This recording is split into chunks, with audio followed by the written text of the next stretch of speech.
हरि ओम मंगलम भगवान विष्णु मंगलम करुणध्वजः मंगलम पुंडरीकाक्ष मंगलाय तनोहरि। मैं पंडित राम विशाल मिश्रा। आज हम जानेंगे 2024 में होलिका दहन कौन सी तारीख को मनाएं, 24 तारीख या 25 तारीख को। ऐसे तो होलिका दहन फाल्गुन महीने के पूर्णिमा के दिन मनाई जाती है, जो 24 तारीख को पड़ रही है। इस साल पूर्णिमा 24 तारीख दिन रविवार को सुबह 9:55 से प्रारंभ हो रही है और उसी के साथ बिष्टि अर्थात भद्रा भी प्रारंभ हो रही है। भद्रा होने से होलिका दहन होता नहीं है। दूसरे दिन पूर्णिमा सुबह 12:30 तक है, लेकिन फिर एकम आ जाने से हम होलिका दहन नहीं कर सकते हैं। इसलिए हम होली का त्यौहार 24 तारीख रविवार को ही मनाएंगे। कहते हैं चंडी पाठ के अंदर 4 रात्रियों का वर्णन आता है। काल रात्रि, महारात्रि, मोहरात्रिश्च दारुणा। मैंने पहले बता चुका है काल रात्रि कौन सी है, मोहरात्रि कौन सी है, महारात्रि कौन सी है। होलिका को दारुण रात्रि कहा जाता है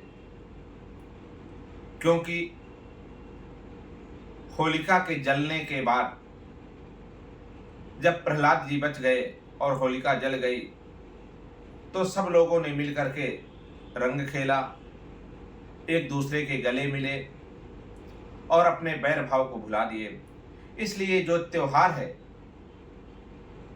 पिछले बुराइयों को भुलाने का है, पिछले गलतियों को भुलाने का है और होली जलाने के बाद हम सब रंग गुलाब खेलते हैं और प्रेम से गले मिलते हैं। यहीं से नया संवत्सर चालू हो जाता है, जो कि नवरात्रि में से हम गिनते हैं। अब इस साल होली जलाएं कब? भद्रा होने के कारण सुबह 9:55 से भद्रा लग रही है, जो रात्र में 11 बजे पूर्ण होती है।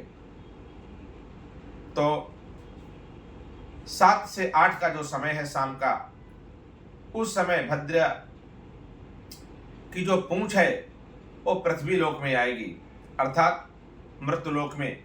उस समय उसकी पूंछ आ रही संध्या काल के समय में, इसलिए इस समय होली जलाई जा सकती है।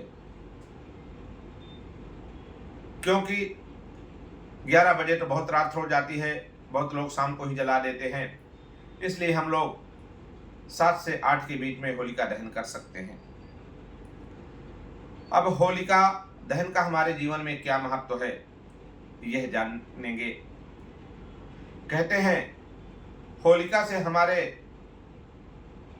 अंदर की बुराइयां तो नष्ट होती हैं, साथ में अनेक प्रकार के रोग भय भी समाप्त होते हैं। आप जब होली तापने के लिए जाएं तो खाली हाथ ना जाएं, कुछ ना कुछ होलिका के लिए भेंट लेकर के जाएं। उसका विधि विधान से पूजन करें, उसमें नारियल डालें। किसान लोग अपनी नई फसल डालते हैं, फिर प्रसाद के रूप में लेकर के आते हैं।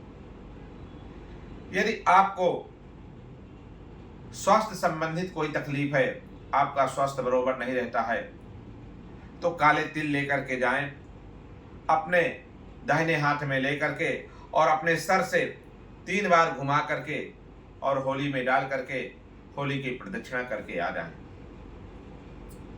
यदि बीमारी पीछा नहीं छोड़ रही है, कुछ ना कुछ अंग दुखता रहता है या कोई बीमारी रहती है, तो इलायची और कपूर लेकर के जाएं। इसी प्रकार 7 बार या 3 बार या 5 बार उतार करके होलिका में डालें और प्रदक्षिणा करें। यदि आपको धन संबंधित प्रॉब्लम है, धन की कमी बनी रहती है, तो चंदन की लकड़ी अथवा चंदन का बुरादा लेकर के अपने ऊपर से उतार करके होली में डालें।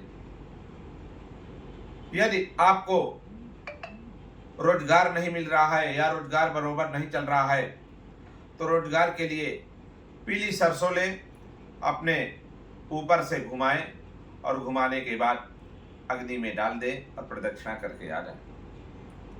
यदि विवाहिक जीवन बरोबर नहीं चल रहा है या विवाहिक कार्य नहीं हो रहे हैं, विवाहिक जीवन मंगलमय बनाने के लिए आप हवन सामग्री लें, उसमें थोड़ी सी शक्कर, जौ, घी मिलाएं और घी मिला करके उसको अपने ऊपर से उतार करके होलिका में डाल दें अथवा हवन कर दें।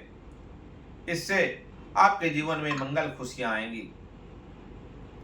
होलिका की भस्म जरूर घर लेकर के आएं और उसका सब लोग तिलक करें।